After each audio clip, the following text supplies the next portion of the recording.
আজকে স্বাগত ভাষণ গ্রহণ করার জন্য তার সঙ্গে রয়েছেন আগরতলা পৌর নিগমের আরেকজন কর্পোরেটর মহোদয়া শ্রীমতী জয়া ধানুক মহোদয়াকে অনুরোধ করবো মঞ্চে এসে আসুন। বিভিন্ন ধরনের আপনারা সরকারি বেসরকারি পোশাক ওরা তৈরি করেন।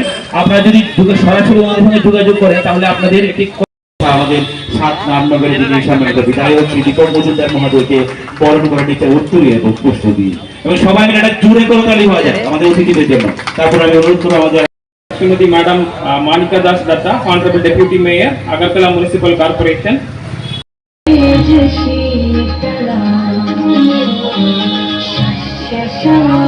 পরে সেলাই মেশিনটা নেওয়ার পর অবশ্যই আপনারা বাড়িতে বসে রাখবেন না, আপনারা অবশ্যই কিছু তো করতে হবে। এটা শুধু শুধু নিয়ে বাড়িতে বসিয়ে রাখেন তাহলে দেখবেন 1 বছর পর এটার আপনারা অবশ্যই ওনাদের সঙ্গে যোগাযোগ করবেন। আমি কিছুক্ষণ পর ওনাকে আবারও একটু পরিচয় করিয়ে দেবো।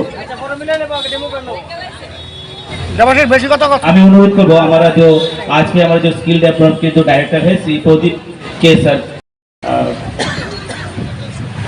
पहले इस प्रोग्राम के बारे में मैं 1-2-3 चीज बोलना चाहता हूँ।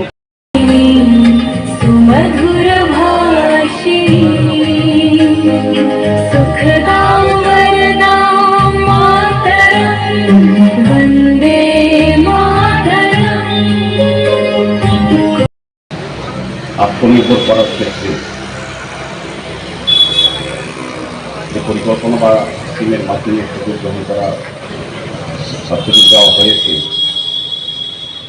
এই জন্য ডক্টরকে ধন্যবাদ জানাই। চুরি করে তাহলে অবশ্যই আপনি জায়গা থেকে চেয়ে নেবেন।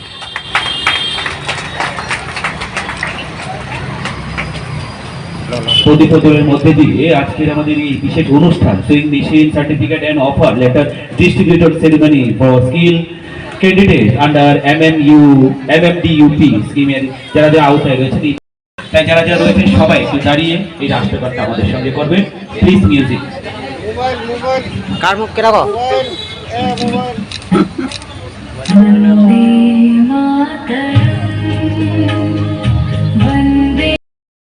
তাদেরকে প্রশিক্ষিত করা এবং তাদের আর্থিকভাবে তাদের আত্মনির্ভর করা ক্ষেত্রে বিভিন্ন পরিকল্পনা রচনা করা হয় এবং সেগুলি গ্রহণ করা হয় এবং তাদের সুফল বলবো আজকের এই 100 জন মহিলা মানে 100 জন মহিলা বলতে একটা পরিবারের মধ্যে আজকে সেলাই মেশিন যাচ্ছে তার মাধ্যমে আর্থিকভাবে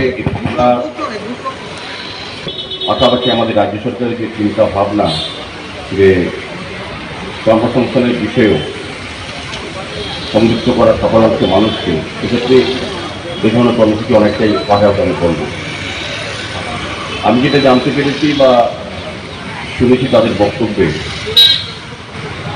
যে যারা প্রশিক্ষণ নিচ্ছেন তারা 50 দিন ব্যাপী প্রায় 300 ঘন্টা খুব সুপরিকল্পিত কর্মসূচির মাধ্যমে তারা প্রশিক্ষণ নিয়েছেন এবং তাদেরকে সরকারের তরফ থেকে দপ্তরের তরফ থেকে 2000 টাকা করেও আর্থিক ভাতা বা সহযোগিতা করা হতো এবং এই প্রশিক্ষণের পরে তাদেরকে সেলাই মেশিন উপহার বা সেলাই মেশিন দিয়ে পরবর্তী সময় তারা যাতে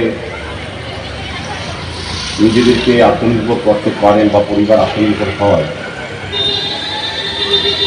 সেদিকেই লক্ষ্য রেখেই এই কর্মসূচি।